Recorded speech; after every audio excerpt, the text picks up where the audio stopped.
This is the Andrew Monaco Show on Studio 12, and I am with my guy, Roy Philpott. You knew that's how I was going to start this one, didn't you?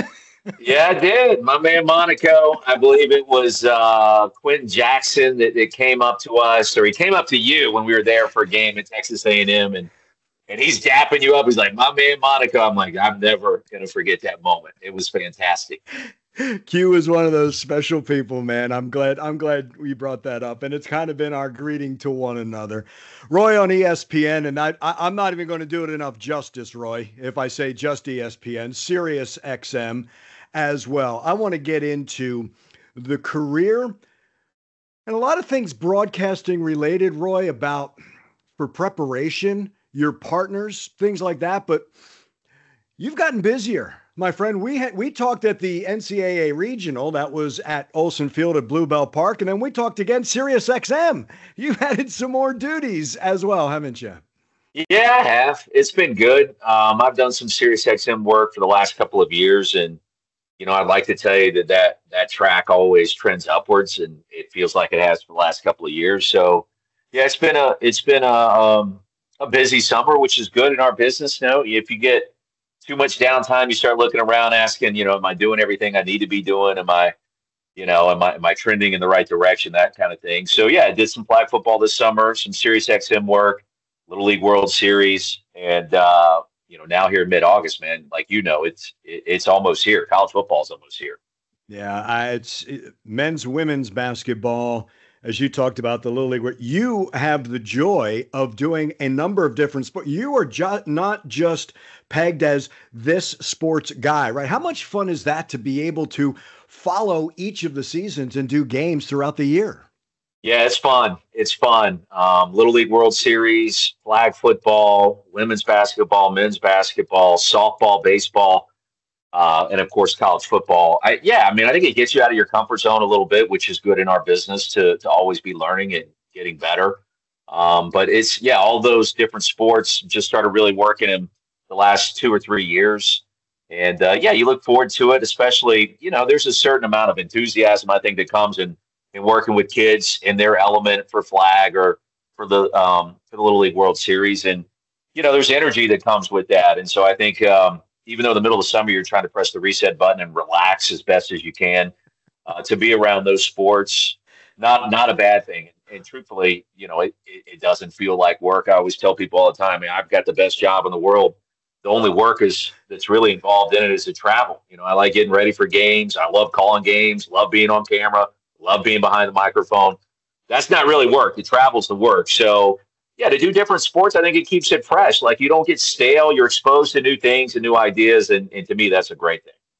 Roy, give everyone an idea of with college football coming up, when you get your schedule and when you find out who your partner is. Yeah, so in terms of like your crew, ideally you want to know by now. Like if you don't know by now, chances are, that you're going to be bouncing around a good bit, which is not necessarily a terrible thing. It just means you don't have a standard crew. They did pretty well this year with us and just identifying, crews a little bit earlier than normal. We've known for about the last, I don't know, 5 or 6 weeks, Andrew, kind of who we're going to be with. I'm back with Roddy Jones, which I'm very excited about. It's our second year together. And so, we've known for a while. We kind of thought that would be the case after last year. But in terms of the actual game assignments, we know where we are week one. We have a sense of where we could be week two, but we don't know after that. And then after you get past week two, it's typically about 6 days out. So when we get done with our game on Saturday, we're going to find out typically Sunday around noon when the next schedule comes out. Sometimes you know a little bit before then, but most of the time you don't. That does keep it fresh, and it does keep you on your toes. Because that email is coming, and you have a sense of, the group of games it could be. And so there's always some excitement involved with that. But, yeah, it's about 6 days out, which there's some challenges with it. But to me, I don't like things stale. I think it helps keep everything fresh and keeps you on your toes in the middle of the season. That leads me to the preparation. For me, I've got one team down for the most part. And when you were at Clemson, you had that as well. You could have two new teams for a while before you repeat with a team. That preparation has to go a little deeper, doesn't it? Yeah, it does. And I mean, especially for football, I tell people all the time, football is a totally different animal to prepare for compared to hoops or baseball or any other sport because you have so many players. You talk to a lot of those players. You talk to the offensive coordinator, the defensive coordinator, the head coach for both teams, starting quarterback for both teams, usually a Mike linebacker or a safety for both teams, and a handful of auxiliary players that surround them. So it's a week long, just kind of march towards Saturday. Production meetings, meetings with the teams, pregame meetings, to kind of get you ready for the game itself, an ideas meeting that typically takes place on Tuesday. So there's a lot of work that goes into it. I mean, by the time you get to Saturday, the hay's in the barn, and hopefully at that point, you're just ready to rock. It's kind of like getting ready for an SAT every single week. You can't really get ready for it the day up. You got to use all the time that you're given to be able to get ready for those games. But yeah, I mean, for two teams, yeah, I'd love to tell you that part's easy. Yeah, you got to put your nose to the grindstone a little bit and make sure that you're doing your proper homework and that you've got everything in place and where they need to be on your boards. And it takes about a week, man. There's no shortcuts around any of that. And the prep work is probably about 80 to 90% of what we do to get ready for the actual games themselves. Roddy, excuse me, I was going to bring up Roddy because you're working with him. Yeah. Early in my career with Charles Davis, I learned when it was talking to those coaches and players, I learned to let him lead the way. For me, early, and still now, names to numbers, right? That's big. I never wanted to take a story away. I always wanted to be able to maybe fill in a story or continue a conversation with the partner, but I didn't want to double the work. Like with Roddy, do you allow him to do more of the conversation with coaches and players, or is there certain things that you try to ask that you can add to a telecast? Yeah, that's a good question. I've never been asked that before. I will tell you, I think it is crew dependent in terms of who would lead those conversations in a Zoom or a face-to-face meeting. In a Zoom, I think it's important you kind of have a set order. And there's some kind of intermingling between sideline analysts and play-by-play. Typically on a Zoom, I've got my handful of questions. In our crew, I typically go first. That's not set in stone.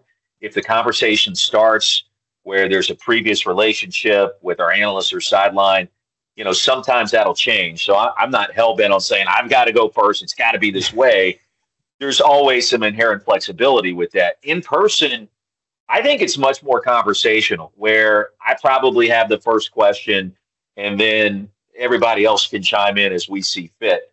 But I think with different crews, it's different. It just depends on the flow. And I would like to say, I hope in my role, I try not to go in and just ask the standard stuff. I'm looking for something a little bit different. Whatever it may be, a human interest story. I think the one thing in our business on the TV side that has shifted massively in the last 5 to 10 years, I don't really think my bosses are in love with the idea of me coming on the air and spitting a bunch of numbers at you in a college football telecast for 3.5 hours. I think it's boring. I think most people watch games with their cell phones and they're looking to gauge reaction on social media. They're listening to us. They're watching, of course, the action. They're rooting for their team. But I think there's an element of entertainment that's involved now more than what it was a decade ago or 20 years ago. So if I'm doing my job correctly, I'm trying to explore those avenues and see if there's something we can dig up. I don't want to turn it into a comedy hour. And there's a fine line to walk with that. But if I'm leading the way with the questions, hopefully I have at least one or two to start that break the ice, that create more conversation either with me or the other people involved in that broadcast. But look, I mean, I don't have that figured out. It's not a science. It's a fine art. And it's a fine line, rather, and it's an artistic thing that it is something I'm always working on and trying to get better at. Roy, I think that's something you never know. I mean, I think listening is still the biggest thing, not just in those meetings, on the air. I think young broadcasters get caught up in, I've got to get all my stuff in, that you forget who your partner is. And I've talked with a number of guys. Tom Hart actually told me something. He said he was telling a story, but he never included his partner. And his producer said, great story, Tom, but it's just you. And that stayed with me. It's like, yeah, like, Roddy, again, I'll just say, Roddy tells a story, you can add it. I get not getting a comedy hour, but I think it's important that viewers think that the partners get along and you want to be at that game. And I think that's what adds to it. But I'm with you. The numbers are out there, man. They're out there. Anybody can go find them. That's not a secret anymore. We're not being faxed all the numbers. Everybody has them. But I'm with you on those nuggets. I think that just takes a broadcast to another level. To your point, like, to me, the single biggest ingredient in success in a booth, and let's just talk college football for a second, and for most sports, honestly, is that chemistry between the play-by-play person and the analysts. And, truthfully, I look at it on the television side as more on the play-by-play to make sure, not that the boxes are being checked because you sound like a robot there, but to make sure that you're doing everything that you can to include the analysts in the story, to ask questions, and to engage. And again, no matter, like, that changes too based off of who you're working with. So I would agree with Tom in that sense, and his producer in that sense.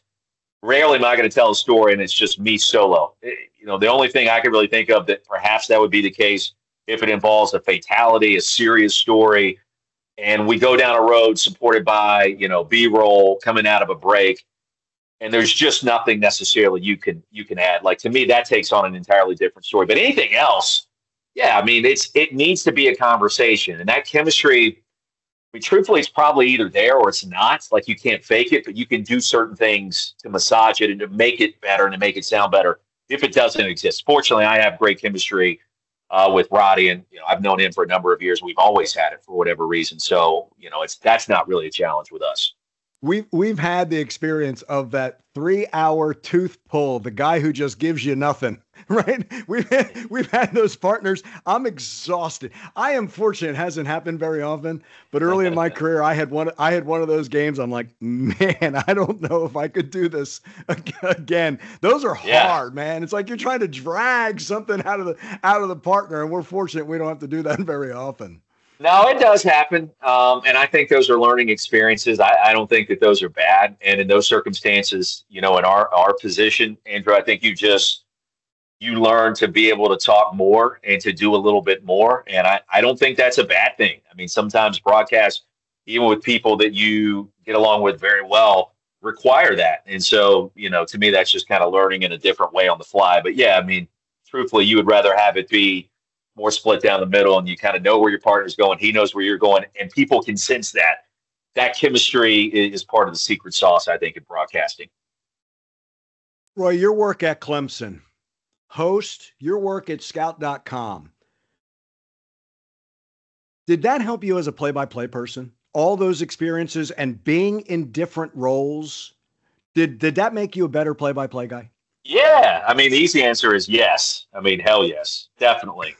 I would tell you, and I tell young broadcasters this, my best experience to get me ready for my current role at ESPN, and even somewhat was Sirius, was as a writer covering the Clemson beat initially in my entry point into sports media. I did some work in a similar vein covering the Dallas Cowboys, but the real mojo, in my opinion, came from hosting a daily sports talk show. And I would tell anybody that wants to be in broadcasting, wants to be in play-by-play, like, for about 5 years, I hosted a 3-hour show every single weekday.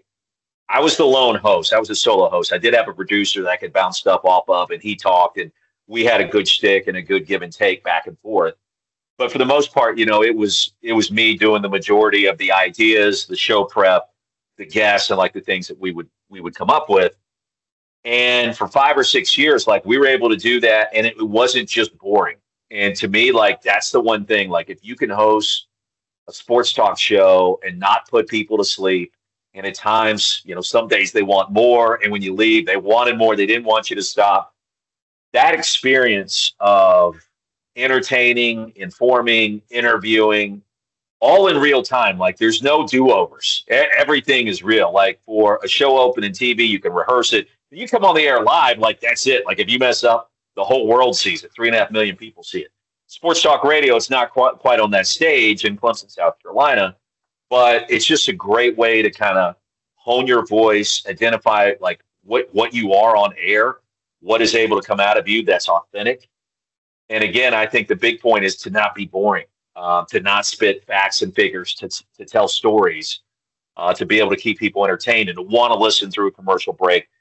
To me, that experience probably has paid off more than anything because you feel like, I know how to tease this going out to break. You want to stay tuned for this story on the other side about this quarterback that we're going to talk about who just went through this. And that goes back to my days in sports talk radio, to tell a story quickly, to keep people, hopefully somewhat entertained, Andrew, like those things. That's the secret sauce. So, like, I think in play-by-play, if you can get a ton of reps, like minor league baseball or whatever, where you get a chance to hone your craft, but also in terms of sports talk radio as a host, if you can slide into a role there, grow in that role, relish with those reps in that role, I would recommend that. I think that is as important as anything as I've done in my career. And I didn't have a background in broadcasting, by the way. I graduated in computer engineering. So, I didn't come up through the ranks at Syracuse or Missouri or Northwestern or Arizona State in broadcast journalism. I think that would have helped. But the real schooling for me was doing that sports talk show, in my opinion. How much fun was it then, the Clemson guy, to do baseball and basketball Clemson? Yeah, it was good. And I did a lot of the pre and post game shows for football. It was fun. Really, my first play-by-play experience was doing Clemson baseball. And, I made a million mistakes in just talking about just baseball lingo. And every one I made, I got a note on Twitter. I got an email. I got something saying, hey, man, we appreciate the effort, but this is what you need to be saying if you're talking baseball. I grew up playing baseball, so I quickly understood that. And yeah, it was good. It was good. And people cared. People listened. And so you felt that sense of urgency and pressure to perform, because if you didn't, you were going to hear about it from your boss, from fans on social media and everywhere else. So yeah, it was really nice to be able to travel with teams at times was a learning experience, to see the inner workings of a locker room and a coach-player relationship in multiple sports, to feel the ups and downs of that. Again, for young broadcasters, I think that's important. And it gives you a much deeper understanding and perspective of what these people are going through. It's not just what is being reported and is being talked about out there. Like, the inner workings of a team can be a complex family situation where there's people dealing with their own crises that many people don't know about, and it's affecting their play or affecting whatever. And you understand that traveling with the team, you get a deeper appreciation for what they're all going through. It's also where stories come from, where you're not even thinking it's a story, and then somehow it comes out in the middle of a broadcast. Like, well, and if you stop and think about it, it's like, well, where did I get that? Oh yeah, that's right. I heard him talking, or we were just talking at lunch, or something like that. It is a wealth. It's funny because people say, well, what's a typical day like? I'm not sure there is a typical day. I think we try to get in a routine, but I'm not sure there's a typical day throughout the season. Yeah, that's valid. I definitely think that's valid. And that, what you mentioned there, I think it's important just to be around. Like, when I was a writer and when I was working at Clemson, I made it a point to show up to press conferences, practices early, just to be around, just to see what you would hear. And even in terms of now what we do, if we're on campus and we're getting there to meet with coaches and players in person, I like to be early. I'm typically early to everything I do, whether it's this or a practice, an interview. There's benefits to that, I think, and you find out stuff. And being around players and coaches outside of the expected time can lead to those stories. And again, that's part of the secret sauce, man. It's not reading game notes and sitting down and asking the quarterback, well, what did you see with the quarters coverage and what do you do here? I don't think that's it. I don't think that's it in 2024. I mean, we all get the game notes. How do you filter in those notes at the right time? That is part of the job, if you will. We've all got them. Dave Neal tells a great story of his first baseball game. He shot through all his notes in the first half inning. And Ernie Johnson Sr. saying, you might want to slow down, Dave. Yeah. But that's what we do. But that comes with those, like athletes, it comes with reps. You just said it. Young guys, it doesn't matter where, Roy, right? Just go get those reps. Yes. So, like, just carrying this over to my sports talk days, I remember my very first show. I had the time slot. I just started doing radio, and I was filling in for a host from 9 a.m. to noon. And I was like, man, I've got all these topics. I had everything on like 5 sheets of paper, single space. And like there was an outline. This is what I'm going to do this segment. This is what I'm going to do next segment. The phones are going to light up. So segment 3, we're going to get calls. We're going to crush this for 3 hours. This station has never seen somebody so prepared. And I got on the air and I started talking, and I went through all 5 pages in 10 minutes.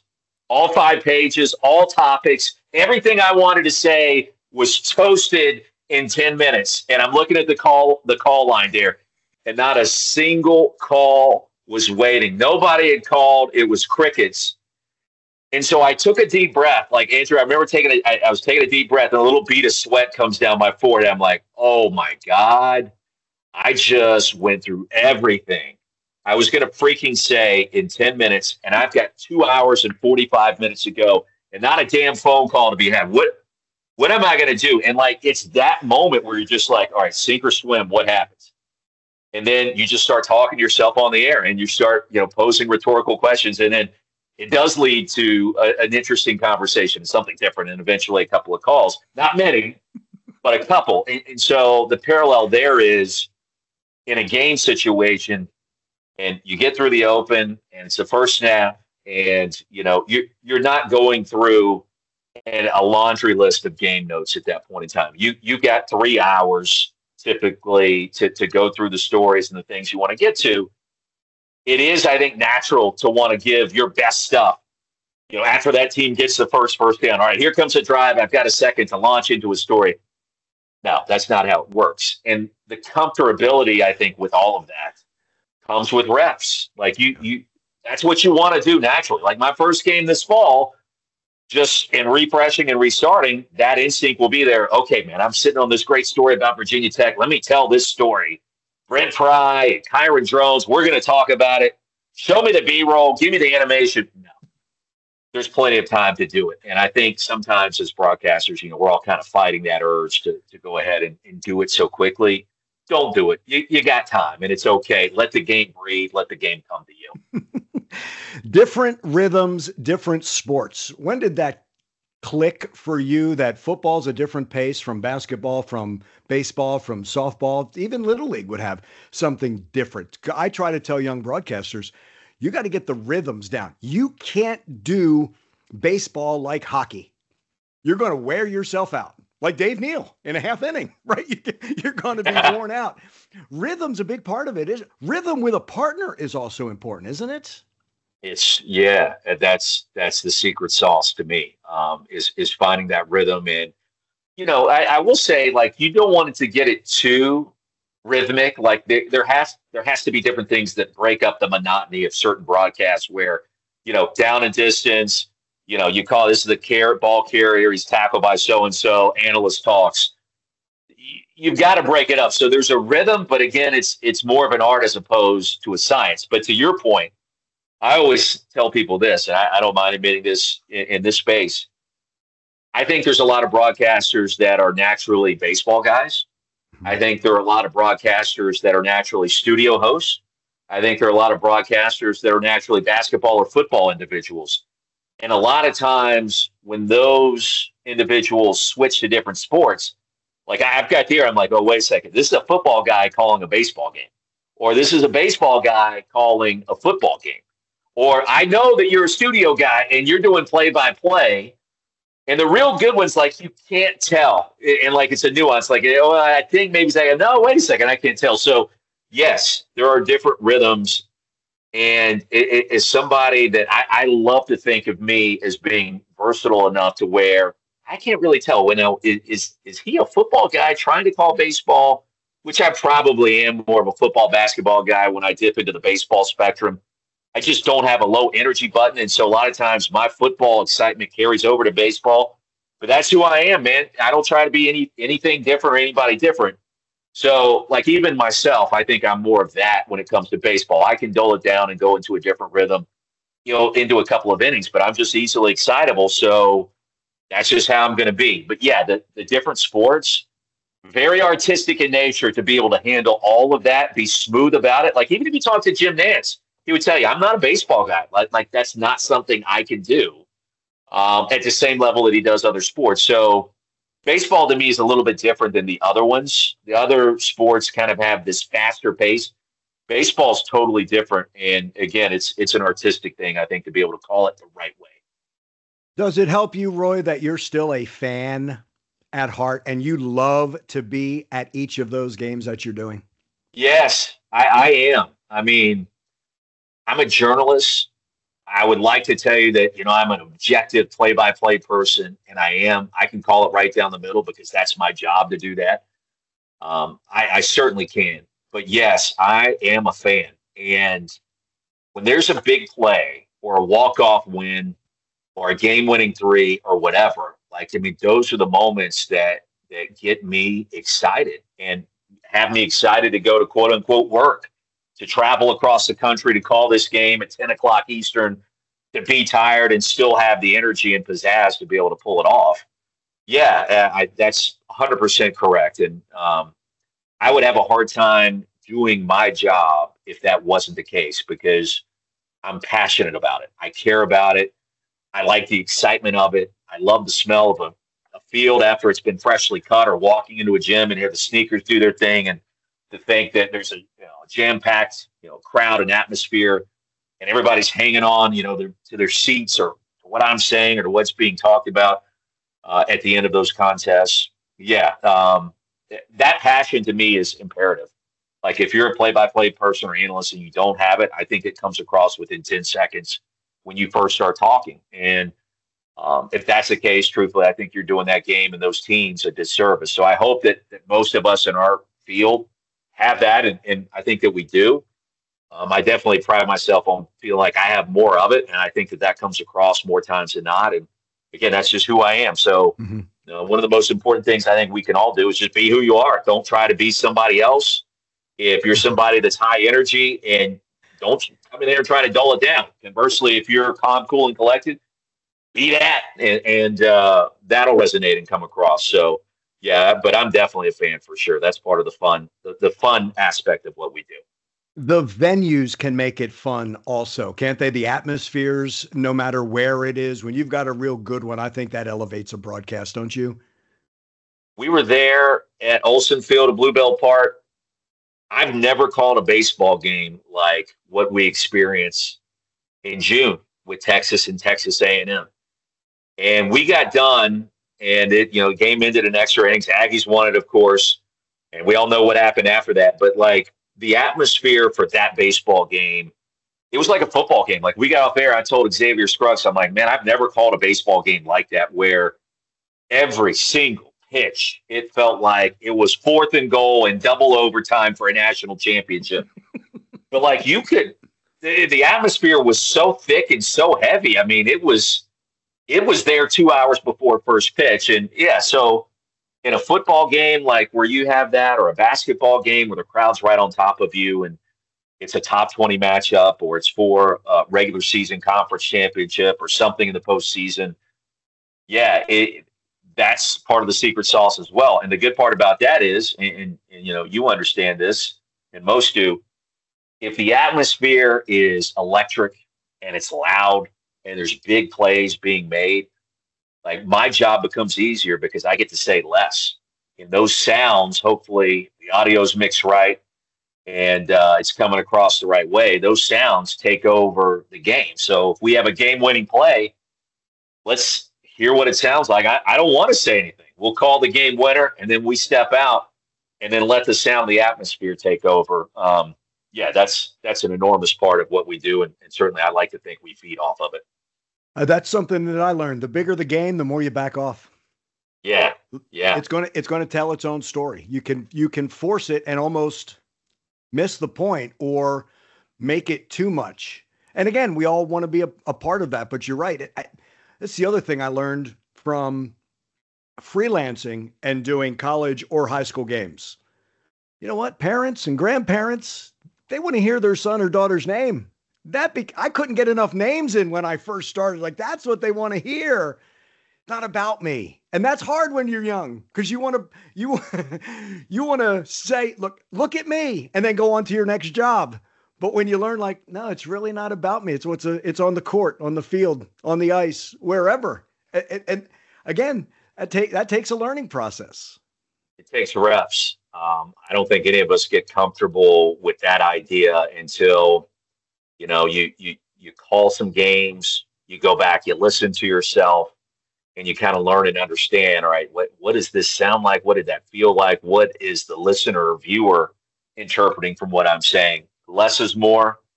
That is something I think everybody at my company strives by as best as possible. For me, in big moments, you're going to hear less from me, and I'm totally comfortable in doing that, and tell people all the time, hey, that's what you should be doing.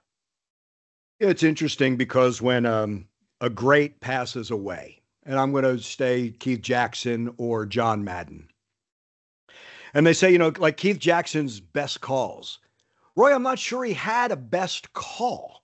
I think it was just Keith and Frank Broyles just together for those 3 hours. That's kind of what you remember. It's like not so much a signature for him, but just the sound of Keith. And you knew it's a college football Saturday, and it didn't matter who was playing. That was the biggest game. And I think there's something to be said for that. I say the great ones are soundtracks for people's memories and some for many generations. I think that's what's special. And again, Keith wasn't bigger than the moment. As Keith was college football, but he wasn't bigger than that moment. I think that should be the lesson for all the young broadcasters. I think Keith Jackson is a good one. I mean, the Whoa Nelly, that was always pretty cool. Right. And that would come out in big moments, but he didn't overcook it. It wasn't like what you hear from Mike Breen with bang at every big three-pointer made the NBA Finals, which is fine. I got no beef with that. I think it's good. It's succinct. It works. And it gets people excited, which is awesome. And he's the only one that does it or should do it. But I would say right. You know what I mean? Like that's where you say, don't copy somebody. You're going to be Mike Breen Jr. We already have Mike. Don't be Mike Breen Jr. Yeah. You got to be careful doing that. And it's easy when you hear somebody to just kind of pick up their mannerisms. And that is something else I would tell young broadcasters. You got to find your own inner voice, and it's fine to take bits and pieces and do those kinds of things. But like you mentioned, Keith Jackson, there was another play-by-play person that did it with even less than what he did. It was Pat Summerall. And I've never heard another announcer just have the same sense of urgency, only utilizing like 3 or 4 words. Like, for example, he could be calling Dallas Cowboys game. Emmitt Smith gets a handoff and rushes ahead for 45 yards. And let's say he stopped at the 10. And Summerall's call would be, here's Emmitt, ahead to the 40, and then 5 seconds later, that's a first down. And it was all like meaningful, important commentary without overcooking anything or being boring. So again, I just go back to the 3-letter word art. Like it's an art how these things come together. And because Pat could do it that way, or John Madden could use his different words and little sayings, doesn't mean that you can do it. But they had their inner voice and their flow that was a soundtrack. And so, it's pretty amazing how different people can execute the same craft so differently and be all admired for different ways and to be legends, as play-by-play people. Did you feel that we were trying to fatten you up during the NCAA Regional? Marge Hopkins. I did. I mean, when she found out, it was spoil Roy and X weekend is what it was. Dude, we had like the first meal we had there in the booth was this brisket, which was some of the best brisket I've ever had. It came on a sandwich, and I mean we just crushed it during every break for like 5 or 6 innings, and then from there it just got more. The calorie intake went up. There was like this massive chocolate chip cookie ice cream dish where the cookie was like half covered in fudge and sprinkles, and the cookies were warm, it felt like, and the ice cream was cold, and it was the size of my head. And you're just looking at it. We're trying to call a game on national TV, and I'm like ready to eat during the break. So I'm like, all right, we need a double play here so I can get to this cookie thing before it melts. It was good. Marge was great. She was fantastic. We really appreciated that. The hospitality there was unmatched. And the baseball was great, man. Like I will remember that weekend, not only because of what happened between, the Aggies and the Longhorns, but what happened after that. And, it was just, it felt cosmic. Like I told X after that weekend, I was like, everything here felt bigger than what was happening. And that was the case, obviously, for a number of reasons. So it was a great run by the Aggies, too, of course, all the way to the College World Series and that championship series. Never forget that. But like those couple of days there, Andrew, rank right up there with anything I've done, especially in baseball, but in any sport. And that night against UT, I just crazy, just craziness, intensity in baseball that I've never experienced. College baseball is taking off, isn't it? Oh yeah. Yeah, it is. It is.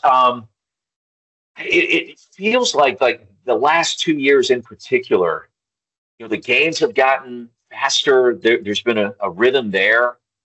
There have been teams that you want to pull for and against. Like I think Tennessee falls in that category. And look, I'm a huge fan of Tony Vitello, but like the energy that he's brought there into the sport, they're like the Yankees also. Like you're either rooting against them or for them. Are they going to hit 10 home runs? Like what's going to happen? They flirted with disaster in the NCAA tournament with Evansville. But that's just part of the story. The Southeastern Conference is so deep and so good, and next year it's only going to get better with the additions that are coming in. So, like, there's stories there. There's stories there that are deeper than they've ever been, and it feels like, with NIL and the scholarship increases, like it's going to be better, I think. So I hope that it continues to grow and that we get more games on linear TV and that, these rivalries that we see in the SEC get put on the proper pedestal. Given the ratings we saw this spring, I think that's what we're going to see. I mean, I think you feel it just the same way that I do. And, my bosses at ESPN, I think, experience that. And then when you get the eyeballs on it, all right, now we're ready to go. Yeah, and I think it's such a great dovetail from college softball and college baseball, where you have one following the other. And when it comes to the postseason, in season, it's a blast because they marry. Softball's exploding too, which makes it so much fun. And here comes cautionary tale. This is what I don't want the NIL and all this to ruin those Olympic sports, if you will, because of those stories for all those student athletes and those opportunities for all those student athletes. And maybe it is going pro. Most of them won't. So what do they get from playing Clemson baseball and being part of that, being a grad, being in the Aggie family afterwards and the Aggie network? There's so many valuable lessons coming through. And that's what's neat about talking, not just current players, but you run into the former players and what they've become. I just think sports tell so many lessons, teach so many lessons to student athletes, male and female. Oh, yeah. No, I mean, I played high school football, basketball, soccer, and I can think back to dealing with certain adverse situations that, I know taught me a ton then that I didn't realize. In softball in particular, it's also exploding. I don't think it's going anywhere. There's some things that are going to have to be, understood after, all the dust settles and, these $20 million allotments are going, what sports, who gets paid what, that sort of thing. But people watch softball and they watch it because the games are quick. They're faster than baseball. I've been calling softball the last 2 years, was at Oklahoma for the Norman Regional this spring, and there was 4,000 fans there. They had a football-like facility that they just built at Love's Field. So, I mean, that tells you kind of what that particular sport is all about. And the marriage of the two, I think, it works with the way the postseason works and everything else. So, yeah, I don't think anything is going to happen bad for either one of those sports in the future. No, the athleticism, I think, better than ever. We didn't always call baseball players athletes. Well, if you talk to any position player, they don't think pitchers are athletes. And I understand where they're coming from. No, I do too. That's a running joke we have on our broadcast, especially if I work with pitchers. I just did some little league stuff with Greg Olson, who was AL Rookie of the Year and one of the top closers for the Orioles in the 90s. And we would always joke, pitchers are athletes too, right? We would have fun with that. But yeah, no, they are. They're athletic. Everybody's an athlete now, and you're throwing Paul Skeens splinkers at 101 miles an hour. There's some athleticism behind that. As I was researching, I need the background on the career-long 44-yard field goal. Oh, man. In my mind, I was going to play college football. And you've met me. I am not a big dude. But I did grow up playing soccer, and that led me to the football field in high school at AC Flora. We did not have a good team. I want to say, averaged about 9 points a game the 3 years that I played, and we averaged 1 win per season. We did have some athletes. We just weren't very good for whatever reason. So a career-long field goal occurred in my senior year against a team that we did beat. It was our only win of the season. And it was that field goal near the end of the first half that held up till the very end. We had a 9-6 lead until there was about 30 seconds to go. And then we scored a meaningless touchdown. We probably could have kneeled on it, and that would have been the final score, 9-6. My field goal would have been the difference. But, man, that's one of the biggest moments of my life. Right or wrong, it just is. It was – I remember the coach on the opposite sideline saying, he'll never make it. He's screaming it. The field goal nearly got blocked because our line of scrimmage couldn't hold up against anybody. I banged it home with plenty of distance to spare. And I did have a tape out to Clemson. And I did get some letters recruiting from smaller schools like William and Mary. I had a letter out to Ken Hatfield, who was the head coach at Clemson at the time, and he sent me a letter back. I sent him my highlights. He said, you come see me when you get to campus. We always have a need for walk-ons. And I was like, all right, I was going to work on my leg strength and, try to walk on to Clemson. And I got there, Andrew. I was like, no, this is too much fun. I don't want to play football. I'm good. And so that dream fell by the wayside. But that is the career highlight in terms of athleticism, the 44-yarder, a difference maker my senior year there in high school. When you kick a field goal cleanly, is it like that clean golf shot that you hit? Yes, that's exactly what it is. It has a thud. Like the ball, when you hit it perfectly, the ball doesn't rotate end over end quickly. It just it's like this slow, methodical, boom, you hit it. And when you hit it in that sweet spot with the foot and the sweet spot on the ball, it'll carry it'll carry an extra 5 to 10 yards further than what you normally do for your top kick. The kick that I had like that, 44-yarder, wasn't that, but when you hit it in practice, I think my career long in practice was 52, 53, maybe 54, and you hit it, it's just like the tee shot where the face is flat. The plane is perfect. Your elbow is extended straight perfectly, and it sounds different. It is a glorious sound feeling of perfection when it all comes together. Didn't happen often. Doesn't happen often on the tee box for me whenever I play golf, and I don't play much anymore. But they're very, very similar. Mentally, it's all the same thing too. Are you careful to protect kickers then if something goes wrong, knowing what they're going 100%. Oh, yeah, I am. And there was a time when I was writing, covering Clemson. I remember there was a kicker that had missed a field goal, the mid-2000s, a critical kick. And I remember Clemson's head coach at the time, Tommy Bowden, was very critical of him publicly, before that and not as much afterwards. But I just thought the way it was handled was incorrect. In part because I'm a former kicker and I get it. And it is it's the mental approach that you would have on the first tee box. And yet this could be, for a game-winning field goal and who knows what, the importance behind it. So, yes, I don't want to say I protect him, but I do have probably more empathy, I think, than other play-by-play people because it looks so simple. But, man, the snap's got to be right. You got to have everything tuned out. That the hold has to be right. And, there's a lot of other elements that go into it to be able to execute everything perfectly. So, yeah, I have a much deeper sense of respect, I think. Nobody's ever asked me that, but I definitely do. I've never thought about it like that, but I certainly do. I say that because my son was an offensive lineman, and it's the only time we bring up offensive linemen is when there's a penalty. Now I would say it, but it's like, you know what? Then I'd have to find something else to say about that lineman. So because it's kind of the unsung thing. So Yeah. That's valid. And Roddy, you know what? I'll tell you this. Roddy does a good job with me.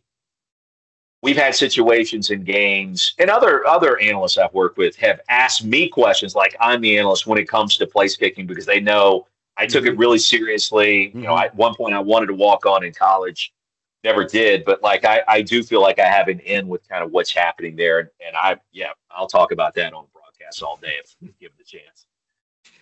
You hear coaches talk about social media. How do you handle social media? Are you out there? Are you careful about what you read and post and things like that? I am careful. To say I'm out there, I don't think that's valid. Now, when I was doing a daily talk show, I was on Twitter a lot more frequently and posting opinions and posting things. And even like with SiriusXM, I do it some, but not nearly as much as I used to. And there was a line probably around the pandemic where I probably just doled it down. I just doled it down. Not necessarily a rhyme or reason why. I mean, I've never really been called into the principal's office saying, hey, you know, you shouldn't post this or why did you post that? That's never happened. But I think the undercurrent is in my position, there's more harm than good that can happen if you're in that space a ton. So I do follow what's going on. I've got opinions on what's going on. And if I'm passionate about something, you can, you know, see my account on X, and I do still put stuff out there. Whereas before it was probably 5 times a day, you know, now it's probably more like 5 times every 2 weeks. And I will think before I hit the post button. So, and I tell that to young broadcasters, hey, I want you to have your brand. You know, I want you to be able to market yourself. And that's important, especially as you try to find your own voice. But be careful what you're doing. And, you know, I tell my daughters that now, like, hey, anything you post now is something that your college professors or children could see 20 or 30 years from now. Think about that before you send whatever it is, whatever picture, whatever thought, you know, out there to the masses. So I'm cautious. Like, and if you're not operating in a cautious way, God bless you.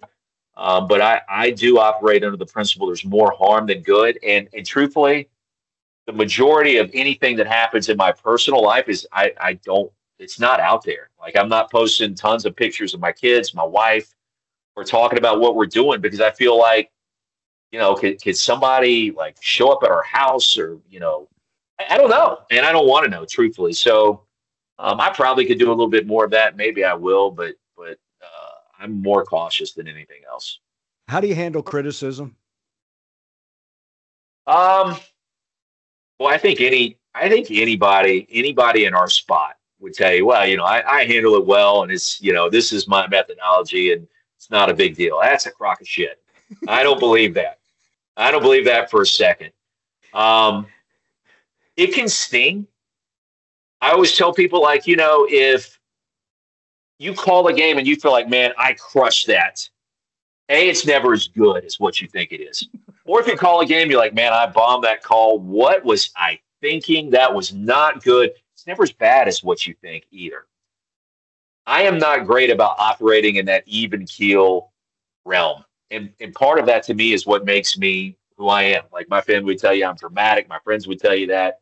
And I am, but that's part of, you know, kind of what makes me, you know, tick and operate, you know, at my level on television. But when you read criticism, it falls in the same category of what I just suggested. It's never as bad as what you think. It's never as good as what it is when people are praising you. I do read it. I do think it's healthy to absorb it in doses. The same thing when people are talking about you in a positive way. I don't think it's necessarily a bad thing, but if you are searching for yourself on social media to see what people are saying after a big game, a big call, you're doing it wrong. So I think the older I've gotten, the more experience I've gotten, I've been better about blocking all of it out. That's probably the healthiest way to go about it. But I know other play-by-play people that they're on the edge of their seat, waiting to hear and see what people are saying. Sometimes I do operate in that realm. It's not the healthiest space to be in. So to answer your question, I handle it in different ways. For the most part, I think I keep everything at arm's length away from me. That is the praise and the criticism. And if I really want to know, like, okay, what happened here? Like, what's a realistic take on what I just said or did? Like, I'll run it past my wife, Abby, and I'll say, hey, what do you think about this? Give me, and she's pretty good about saying that was good, or, that's cringeworthy. What are you thinking there? So that's probably one of my litmus tests that I'll lean on more than the public opinion and social media. You got to be careful. You got to be careful. We're all human beings. And if you're in a sensitive moment and you're reading criticism, that's not best for your mental health. And it's probably the same thing if you get too much praise and you see that. You haven't arrived. I hate to tell you, and I tell this, you haven't arrived, man. You got to get better, and you got to learn from your mistakes and move on. So it's a complicated answer because it's complicated, and anybody's got it figured out. Give me a call. Let me know your secret sauce, and I want to learn from you. You know what I mean? I've always said this: can I be better tomorrow than I am today? I'm happy where I am today, but I feel like you can always get better. So if anybody's watching this and they want to take away a key point or two, I would say it's very easy for Andrew Monaco, the play-by-play voice at Texas A&M.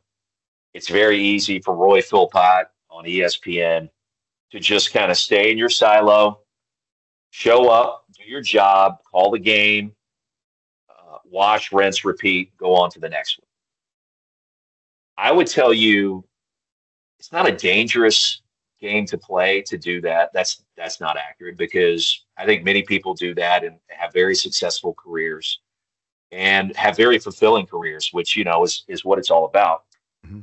But I don't think that's what you were meant to do in that position. And I don't think that's what I was meant to do in that position.